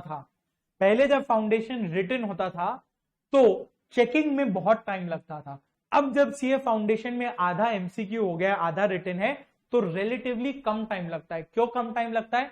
बिकॉज एमसीक्यू में क्या करना है, वो ऐसा टिक मार्क मारना है, सर्कल करना है अच्छे से, और वो सॉफ्टवेयर ऑटोमेटिकली उसको चेक कर देगा। वहां पे ह्यूमन इंटरवेंशन नहीं है। तो जहां ह्यूमन इंटरवेंशन नहीं है वहां पे टाइम बेटर हो जाएगा।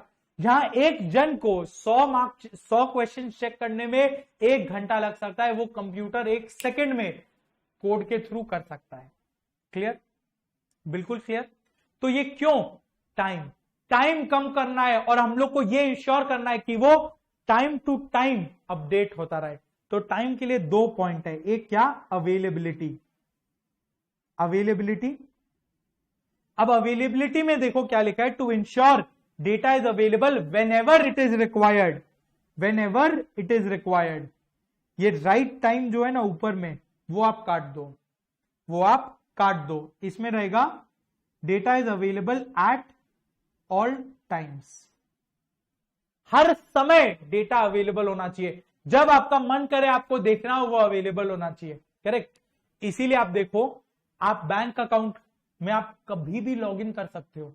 वो आप अगर आप 24 घंटे में कभी भी लॉगिन करो, आपको आपका बैलेंस दिख जाएगा। आप कभी भी उसमें ट्रांजैक्शन कैरी आउट कर सकते हो, अनलेस वो पहले ही कोई मैसेज दे दे कि इस बीच में 2-3 घंटे, वो भी यूजुअली रात को एकदम 12 बजे से 3-4 बजे तक हमारा कोई मेंटेनेंस एक्टिविटी चलेगा बैंक में और आप लॉगिन नहीं कर सकते।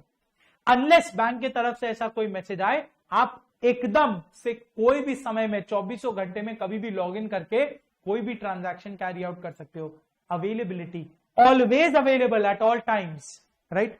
और टाइमली क्या है? टाइमलीनेस क्या बोला? ये इंश्योर करता है कि वो सही समय पे अपडेट हो जाए। Data is available at the right time, right. Updated at the right time, that is ASAP, as soon as possible.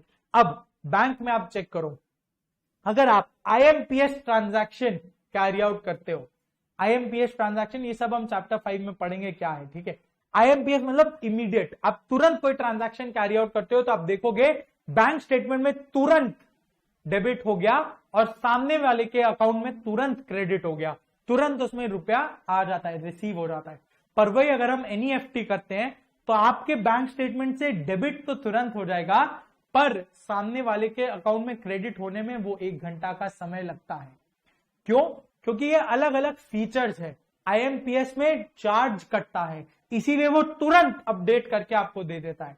NEFT free है, वो उसका कोई अलग से चार्ज नहीं कट सकता बैंक में, एक सर्टेन लिमिट तक फ्री है, तो इसीलिए वो थोड़ा सा टाइम लेता है क्रेडिट होने में, राइट।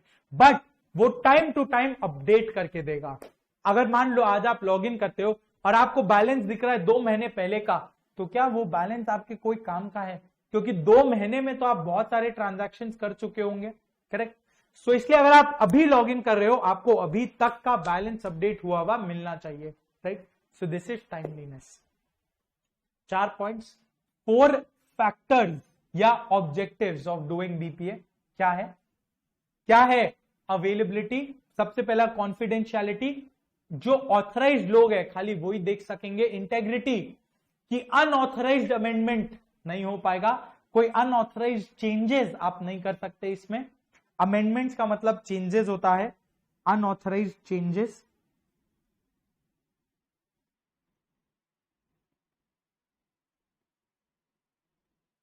करेक्ट, अनऑथराइज्ड चेंजेस आप नहीं कर सकते इसमें।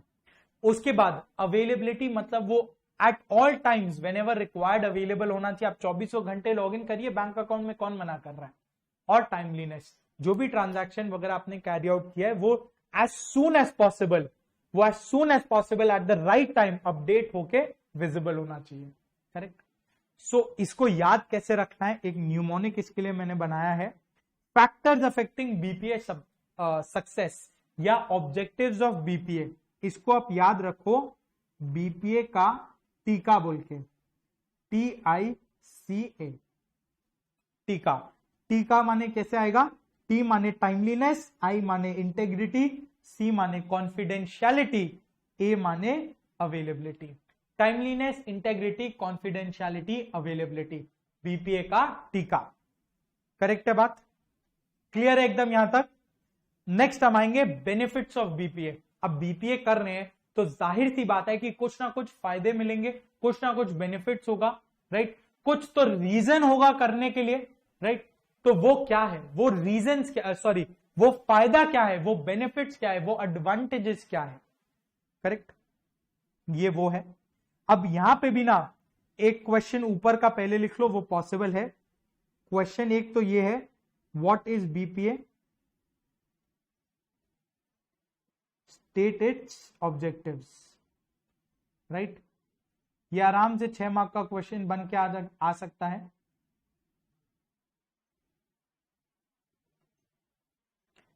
फिर नेक्स्ट क्वेश्चन, इधर एक क्वेश्चन बन के आराम से आ सकता है, what are the benefits of BPA. Direct एकदम हेडिंग का एक क्वेश्चन बन के आ जाएगा, बेनिफिट्स ऑफ बीपीए एक्सप्लेन करिए, ये क्वेश्चन बन सकता है। सो ध्यान से देखो, बीपीए में आपको ये याद रखना है बस इतना सा चीज, कि हम लोग इसमें करते क्या है। हम लोग इसमें क्या करते हैं, हम लोग इसमें इंश्योर करते हैं क्या, सबसे पहला कि एरर कम हो, ह्यूमन एरर कम हो।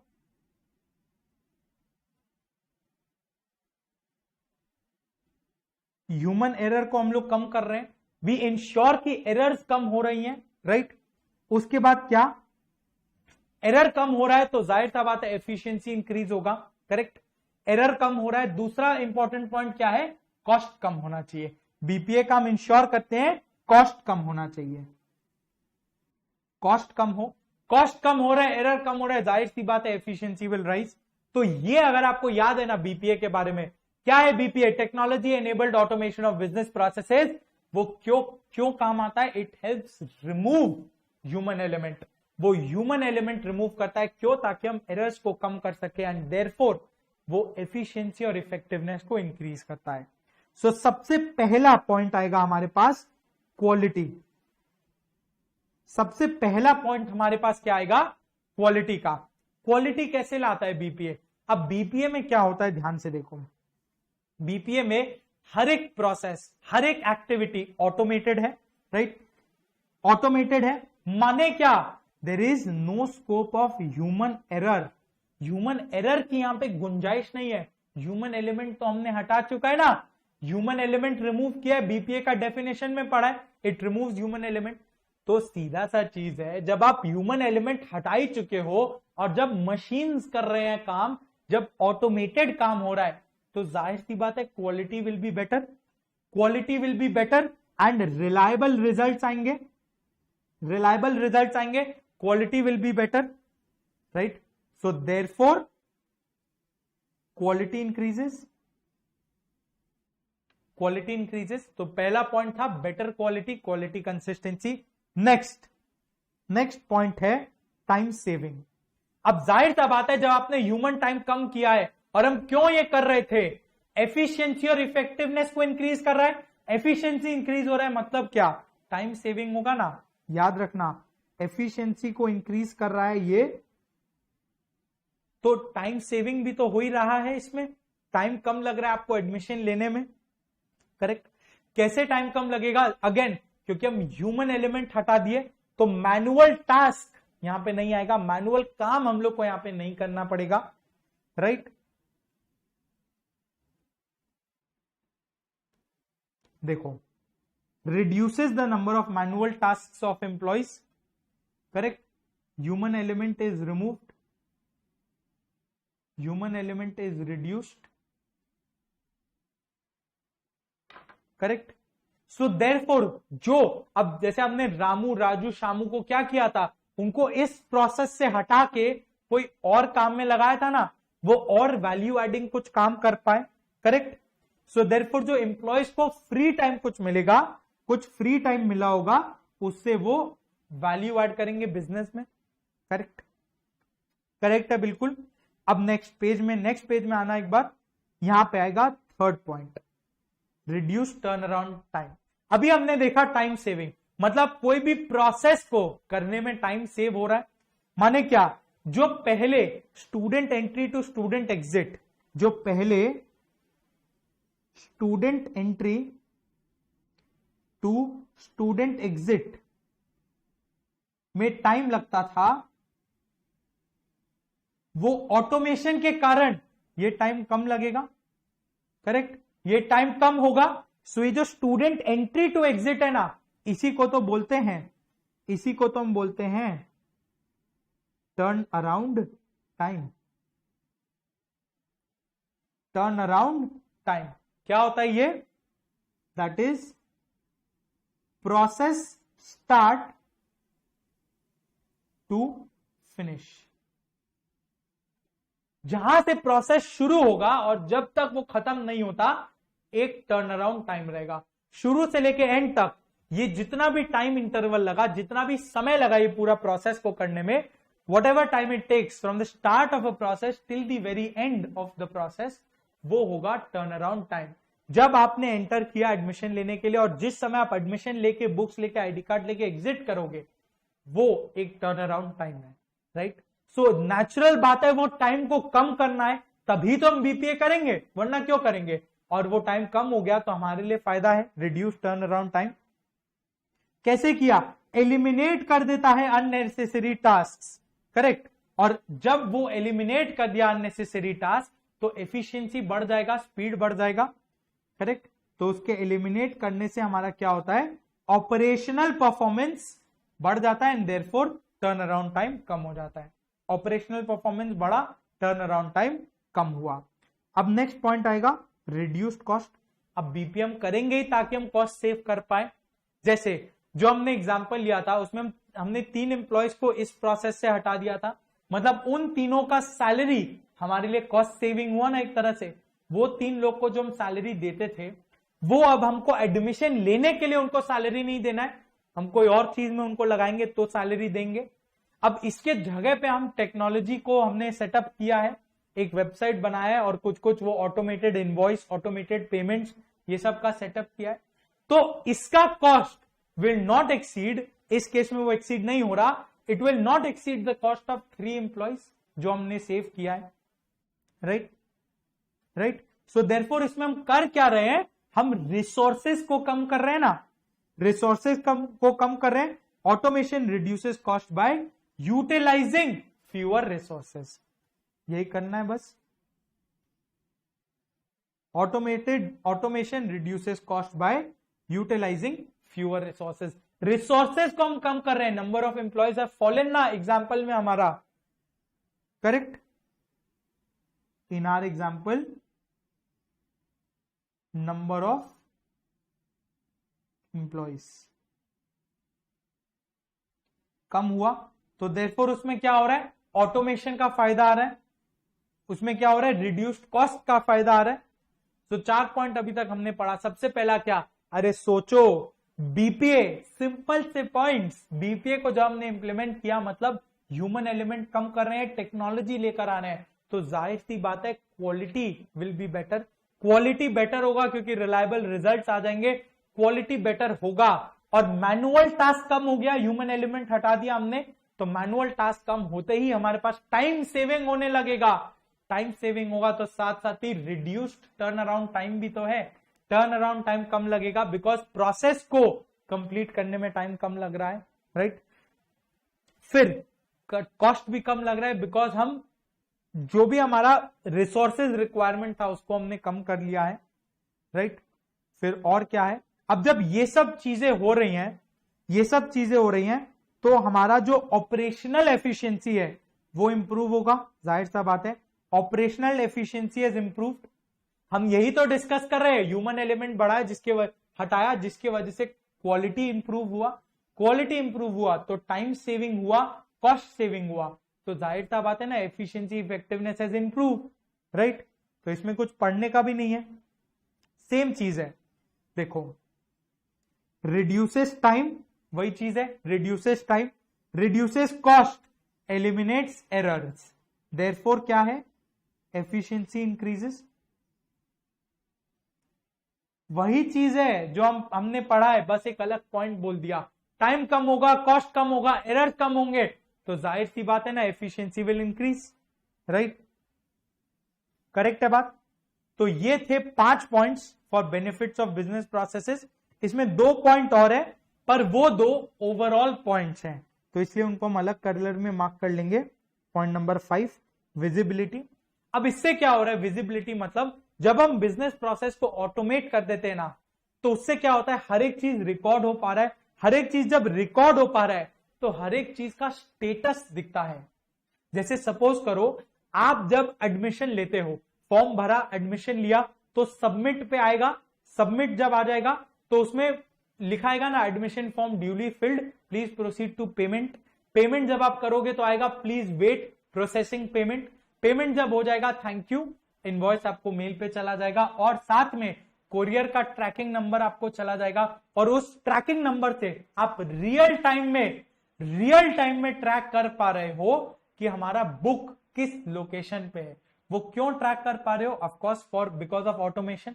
अगर हम उसमें टेक्नोलॉजी यूज नहीं करेंगे तो क्या आप ट्रैक कर पाओगे कि आपका बुक किधर है। अमेजॉन से आज आप कोई भी पार्सल अगर ऑर्डर करोगे तो आप उसमें ट्रैक कर सकते हो इजीली कि आज शिप हुआ, अभी पैक हुआ सबसे पहले, फिर शिप हो चुका, और कब एक्सपेक्टेड डिलीवरी है, राइट। वो कैसे हो रहा है tracking, because everything is linked with technology, right.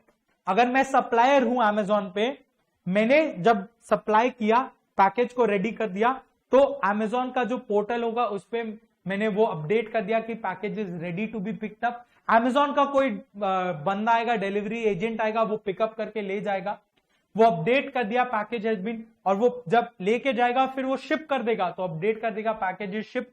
तो आप अपने घर पे बैठे बैठे माय ऑर्डर्स में जाके ट्रैक कर पाओगे कि अच्छा पैकेज इज शिप, कब डिलीवर होने वाला है, ये सब चीजें आप ट्रैक कर पाओगे। Why is it possible, because of business process automation. तो ये जो है ना, ये विजिबिलिटी देता है। विजिबिलिटी मतलब आप सब कुछ ट्रांसपेरेंटली देख सकते हो। It provide the status report of क्या काम हो चुका है और क्या काम हो रहा है, प्रोग्रेस बता देता है आपको, राइट। करेक्ट है ना बात। तो इसमें सीधा सीधा यही है, इट, एक लाइन लिख लो बस, it provides a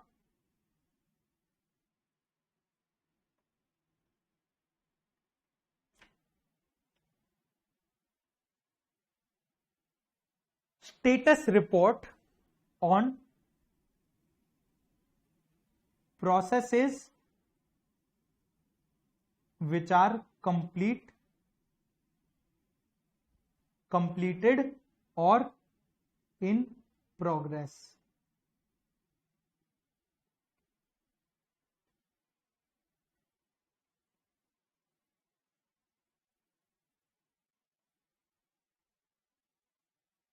and last में पॉइंट आया governance and reliability. Governance and reliability में क्या होगा, सीधा सीधा चीज, अगेन यही सेम चीज, जब हम एरर्स को कम कर दिया, हमने टाइम को सेव किया, एरर्स कम किया, सबसे इंपॉर्टेंट पॉइंट, टाइम सेव हुआ, उससे क्या होगा कि आपको रिलायबल रिजल्ट्स मिल रहे हैं ना, तो ये क्वालिटी से ही तो आ रहा है, ये कुछ नहीं है, क्वालिटी वाले पॉइंट से ही तो ये पॉइंट आ जा रहा है ना।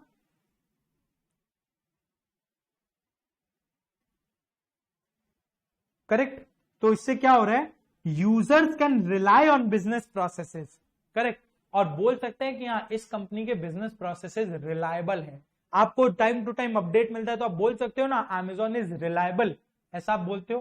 Correct. So this is governance and reliability. Right. तो क्या क्या पॉइंट्स हमने पढ़ा, सबसे पहला क्वालिटी इंक्रीज करता है ये quality, time saving, reduced turn around time, उसके बाद रिड्यूस्ड कॉस्ट, उसके बाद इंप्रूव्ड ऑपरेशनल एफिशिएंसी इंप्रूव होता है, एंड फिर दो नॉर्मल पॉइंट्स, पहला visibility, governance and reliability. Clear एकदम, यहां तक क्लियर।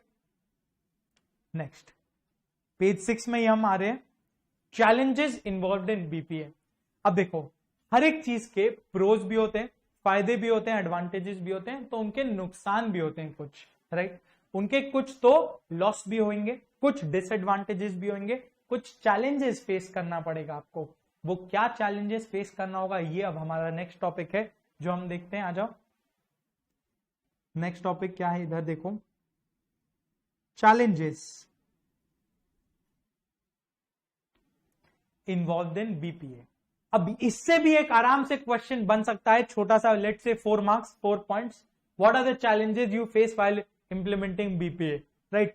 कुछ भी चैलेंजेस से अराउंड, बीपीए का चैलेंजेस के अराउंड कोई भी क्वेश्चन बन के आ सकता है इससे। करेक्ट। अब चीज ऐसा है, देखो क्या आप हर एक चीज को, हर एक प्रोसेस को आप ऑटोमेट करोगे, हर एक प्रोसेस को ऑटोमेट करोगे? सोच के देखो, हर एक प्रोसेस को ऑटोमेट करना सेंस बनता है?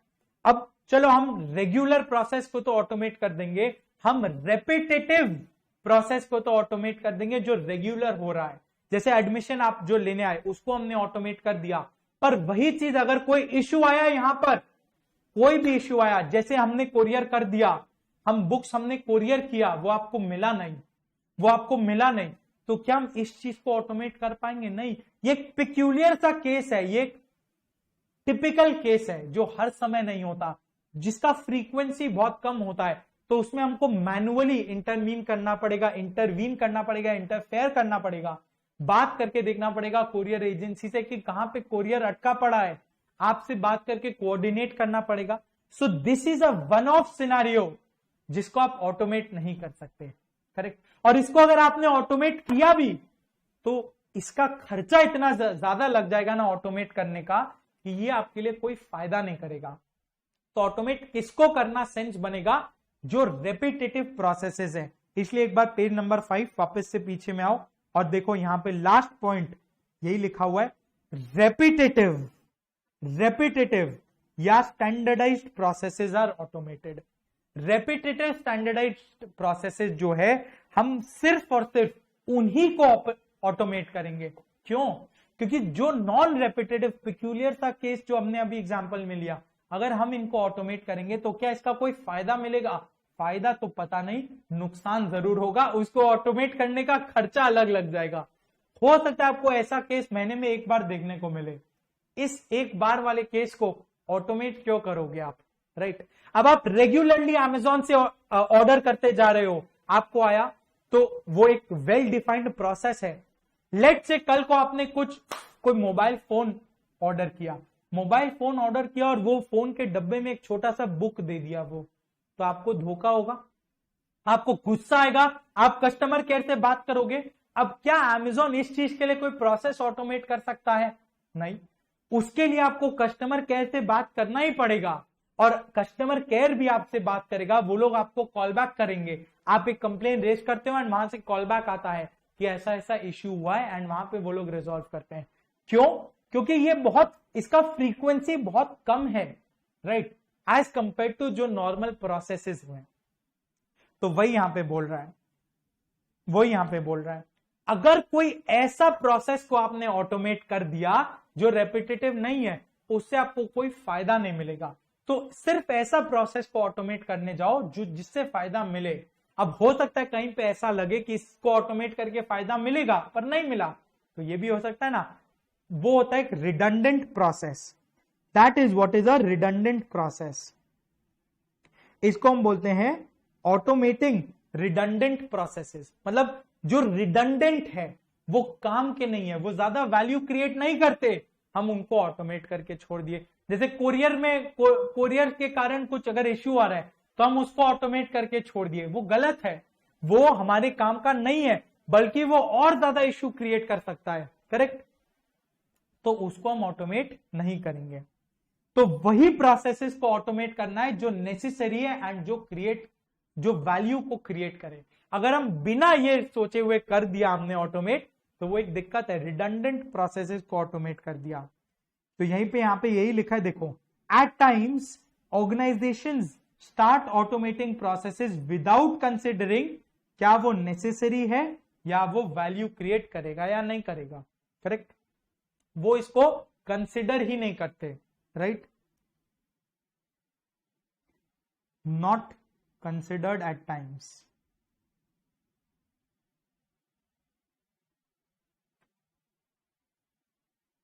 Next, defining complex processes, correct. अब जो प्रोसेस को ऑटोमेट करना है, क्या वो बहुत सिंपल सा प्रोसेस होगा? हर बार नहीं, कुछ प्रोसेसेस हो सकते हैं बहुत कॉम्प्लेक्स से होंगे जिनको हमको ऑटोमेट करना है। तो वो कॉम्प्लेक्स प्रोसेस को ऑटोमेट करने के लिए हमको पूरा प्रोसेस को समझना पड़ेगा, जिसमें टाइम देना पड़ेगा। तो एक डिफिकल्ट टास्क है, यहां पे एक चैलेंज आएगा वो प्रोसेस को समझने में, करेक्ट। सो कॉम्प्लेक्स प्रोसेसेस को समझना वो एक चैलेंजिंग काम है, वो डिटेल्ड अंडरस्टैंडिंग उसमें चाहिए, और उसको री इंजीनियर अगर हम करेंगे, री इंजीनियर हटाओ, उसको समझने में सिग्निफिकेंट अमाउंट ऑफ टाइम देना पड़ेगा, राइट।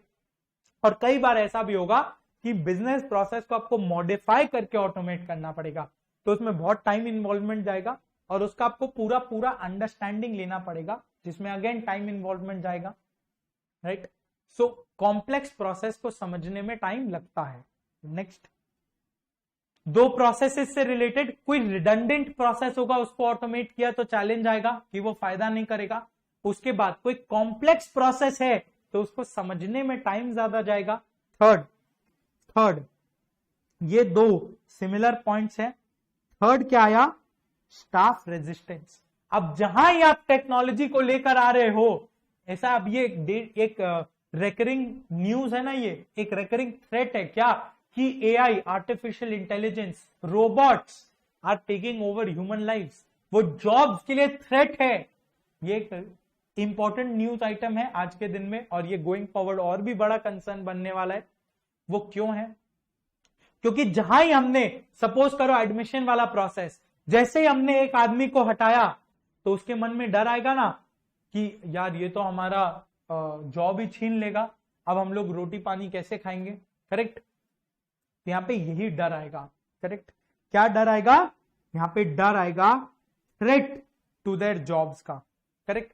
जैसे ये डर आया थ्रेट टू द जॉब्स का, वो क्या होंगे? वो रेजिस्टेंट होंगे ये ऑटोमेटेड प्रोसेसेस को एक्सेप्ट करने में, राइट। उनको उनके जॉब का डर होगा, उनको ये डर होगा कि हम उनका डिसीजन मेकिंग कम कर देंगे, राइट। उनको डर होगा कि हम उनसे उनका डिसीजन मेकिंग पावर छीन लेंगे, तो इसलिए उनको जॉब लॉस का डर रहेगा, जॉब लॉस का थ्रेट रहेगा, इसलिए उनके एंड से रेजिस्टेंस आएगा। वो मानेंगे नहीं जल्दी से। अगर हम एक बायोमेट्रिक सेटअप करेंगे वो नहीं मानेंगे, वो बोलेंगे जैसा चल रहा है चलने देते हैं। अगर हम वेबसाइट लॉन्च करेंगे और उनको बोलेंगे उसके थ्रू एडमिशन लो, वो नहीं मानेंगे शुरू में, क्योंकि उनको डर लगेगा कल को जाके उनका जॉब हमने छीन लिया तो क्या, राइट। नेक्स्ट, कुछ केसेस में हो सकता है इंप्लीमेंटेशन कॉस्ट, यानी वो टेक्नोलॉजी को इंकॉर्पोरेट करने का खर्चा वो अगर ज्यादा हुआ तो क्या है, राइट। सो यहां पे क्या आ रहा है? यहां पे आ रहा है एक्विजिशन या डेवलपमेंट कॉस्ट, राइट। जो ऑटोमेटेड प्रोसेस है वो एक्सपेंसिव प्रोसेस हो सकता है। कैसे? उससे रिलेटेड जो भी मशीन या डिवाइसेस वगैरह हम लोग को चाहिए, that can be very expensive. जो इंप्लीमेंटेशन या एक्विजिशन कॉस्ट ऑफ मशीन्स है वो एक्सपेंसिव हो सकता है काफी, करेक्ट है बात, वो एक्सपेंसिव हो सकता है। और चलो ले तो हमने लिया, पर इसको स्पेशल स्किल्स चाहिए। जैसे सपोज करो आप जो अभी सॉफ्टवेयर में आप जो क्लास देख रहे हो, इसको सपोर्ट देने के लिए, इसको बनाने के लिए, इसको मेंटेन करने के लिए स्पेशली ट्रेन्ड लोग हैं जो इसको देख रहे हैं। ये आप और मैं, हम इसको नहीं कर सकते, या कोई नॉर्मल आदमी जो एडमिशन ले रहा हो वो इसको नहीं कर सकता। तो इसके लिए क्या चाहिए? स्पेशल स्किल्स चाहिए, स्पेशल स्किल्स की जरूरत है। उसके लिए हम लोग को अलग सेट ऑफ लोग को हायर करना पड़ेगा विथ दो स्किल्स, जो एक्सपेंसिव हो सकता है। यहां पे दो खर्चे हो सकते हैं इंप्लीमेंटेशन कॉस्ट में। क्या क्या? एक तो इक्विपमेंट कॉस्ट हो सकता है, राइट, प्लस स्किल्ड स्टाफ का कॉस्ट हो सकता है, स्किल्ड स्टाफ कॉस्ट। करेक्ट है बात? स्किल्ड स्टाफ कॉस्ट भी एक कॉस्ट होगा। सो 4 चैलेंजेस है हमारे सामने जब हम बिजनेस प्रोसेसेस को ऑटोमेट करने जाएंगे। क्या है 4 चैलेंजेस? फटाफट से ध्यान से देखो और समझो। क्या? पहला, रिडंडेंट प्रोसेस को अगर हम ऑटोमेट करने गए तो वो फायदा नहीं करेगा, वो वैल्यू क्रिएट नहीं कर रहा, राइट। तो रिडंडेंट प्रोसेस को हम लोग ऑटोमेट नहीं करेंगे। नेक्स्ट, अगर हमको एक कॉम्प्लेक्स प्रोसेस है तो हमको उसको समझने में टाइम देना पड़ेगा, उसको समझना पड़ेगा ऑटोमेट करने से पहले, उसमें टाइम लगेगा। उसके बाद और 2 पॉइंट्स आएंगे, स्टाफ रेजिस्टेंस, उनको जॉब लॉस का रिस्क रहेगा, तो वो they will not be willing to accept कि आप कर क्या रहे हैं हमारे साथ। और उसके बाद आएगा इंप्लीमेंटेशन कॉस्ट, इसमें कुछ तो मशीन वगैरह भी खरीदना पड़ेगा, इक्विपमेंट जिसका कॉस्ट रहेगा, और कुछ तो लोग को भी रखना पड़ेगा, ट्रेन्ड पीपल, उसका भी कॉस्ट रहेगा।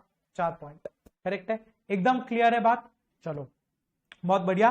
तो आज हम एक काम करेंगे, यहीं तक रुकेंगे, पर क्लास को बंद मत कर देना, 5 मिनट्स और बचा है। करना क्या है हमको? फटाफट से, ये इंपॉर्टेंट चीज है, हाँ ये इंपॉर्टेंट चीज है, फटाफट से हम लोग शुरू से लेके एंड तक रिवाइज करेंगे। शुरू से लेके जितना भी हमने कवर किया उसको रिवाइज करेंगे।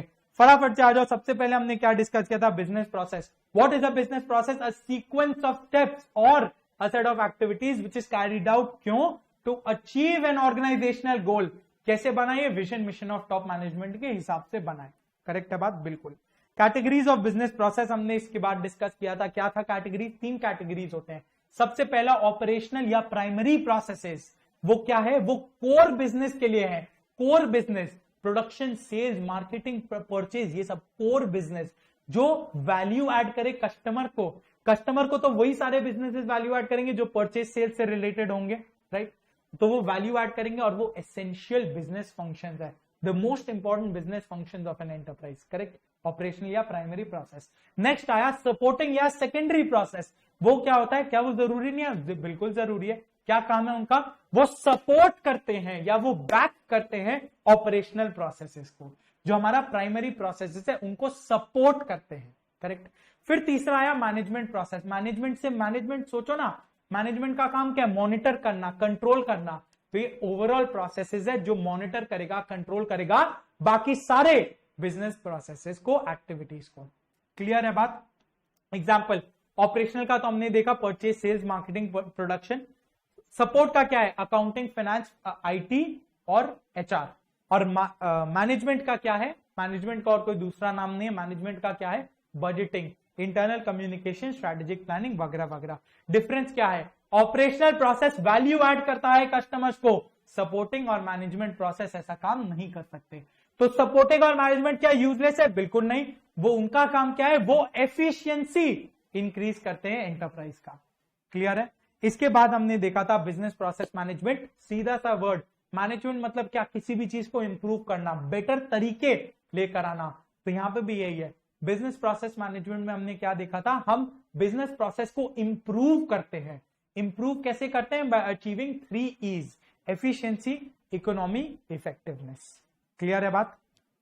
क्लियर है? बिल्कुल। फिर नेक्स्ट हम आए थे बिजनेस प्रोसेस ऑटोमेशन में। यहां पे क्या था? This is a tech enabled automation, technology enabled automation of business processes. Technology को हम यूज करते हैं। क्या करते हैं उसमें? It removes human element. क्यों? ताकि एरर कम हो, और उससे क्या होता है? एफिशिएंसी और इफेक्टिवनेस इंक्रीज होता है। याद रखना, सिर्फ और सिर्फ रेपिटेटिव और स्टैंडर्डाइज्ड प्रोसेसेस को हम लोग ऑटोमेट करने का सेंस बनता है, राइट। रिडंडेंट वाले को नहीं करेंगे, ज्यादा नॉन रेपिटेटिव को नहीं करेंगे, अमेजॉन वाला एग्जांपल। और आप कोई भी अलग अलग बिजनेस फंक्शंस में कोई भी प्रोसेस को ऑटोमेट कर सकते हो अलग अलग डिपार्टमेंट्स में से, राइट। 4 ऑब्जेक्टिव्स बीपीए का टीका, timeliness, integrity, confidentiality, availability. BPA के एडवांटेजेस, बेनिफिट्स, सबसे पहला याद रखना, ये चीज से ऐसे ही सीक्वेंस में आपको पढ़ना है। हाँ, याद रखना क्या, बीपीए से क्या होता है, एरर कम होता है, ह्यूमन एलिमेंट हटता है, तो उससे क्या होगा, क्वालिटी इंक्रीज करेगा, क्वालिटी कंसिस्टेंसी इंक्रीज करेगा। दूसरा क्या होगा, टाइम कम होगा, क्योंकि आप ऑटोमेटिक बना रहे हो ना, उसको ऑटोमेट कर रहे हो, जाहिर सा बात है टाइम कम होगा, टाइम सेविंग आएगा, राइट। टाइम सेविंग आएगा तो turn around time, start to end of a process, उसको बोलते हैं टर्न अराउंड टाइम, वो भी कम होगा, करेक्ट। उसके बाद कॉस्ट कम होगा, हमारा कॉस्ट कम होगा क्योंकि हम इंप्लॉइज को छोड़ दिए, उनका कॉस्ट कम होगा। कॉस्ट कम हुआ तो फिर क्या होगा, ऑपरेशनल एफिशिएंसी आया ना, कॉस्ट कम हो रहा है, टाइम कम हो रहा है, रिलायबिलिटी ज्यादा आ रहा है, तो इससे एरर्स कम हो रहे हैं, तो जाहिर सा बात है operational efficiency will increase. 5 point done. 2 point SIM थे, विजिबिलिटी बनता है, स्टेटस रिपोर्ट्स प्रोवाइड करेगा, और क्या आएगा, रिलायबिलिटी एंड गवर्नेंस। चैलेंजेस में 1 पॉइंट और 4 पॉइंट्स क्या क्या थे चैलेंजेस में, फटाफट से बोलो। 2 प्रोसेसेस के पॉइंट्स, क्या, रिडंडेंट प्रोसेस को ऑटोमेट करने का कोई फायदा नहीं है, वो वैल्यू ऐड नहीं करेंगे। रिडंडेंट मतलब क्या, जो वैल्यू ऐड ना करे, नॉन रिपीटेटिव प्रोसेसेस एक तरह से। दूसरा, जो कॉम्प्लेक्स प्रोसेसेस होंगे उनमें आपको टाइम देना पड़ेगा समझने के लिए, टाइम देना पड़ेगा, जो टाइम टेकिंग प्रोसेस है उसको समझना पड़ेगा, राइट। और 2 अलग पॉइंट्स क्या थे, एक स्टाफ का रेजिस्टेंस आता था, जॉब थ्रेट आएगा, और नेक्स्ट में क्या था, इंप्लीमेंटेशन कॉस्ट। उनको लगेगा ये कॉस्ट हो सकता है, इंप्लीमेंटेशन कॉस्ट में 2 पार्ट, इक्विपमेंट का कॉस्ट और स्पेशल स्किल्स का स्टाफ कॉस्ट आएगा, 2 कॉस्ट, करेक्ट। तो यहीं पे हम इसको स्टॉप कर रहे हैं, नेक्स्ट क्लास यहां से कंटिन्यू करेंगे। और नेक्स्ट क्लास शुरू करने से पहले, जब आप अगले दिन नेक्स्ट क्लास शुरू करोगे, आपको क्या करना है, जिस तरह से लास्ट में हम 5 मिनट में हमने समराइज किया, उसी तरह से आपको जोर से लाउडली बोल बोल के बस ये बोल्ड पॉइंट्स जो हेडिंग्स है अंदर के 1-2 वर्ड्स, बस उसको बोलते हुए चलना है। उससे क्या होगा, आपको एफर्ट नहीं डालना पड़ेगा मेमोराइज करने में। क्लियर है ना बात। तो बस यहीं पे आज रुकते, नेक्स्ट क्लास यहां से आगे लेके जाएंगे। Ta ta, bye bye.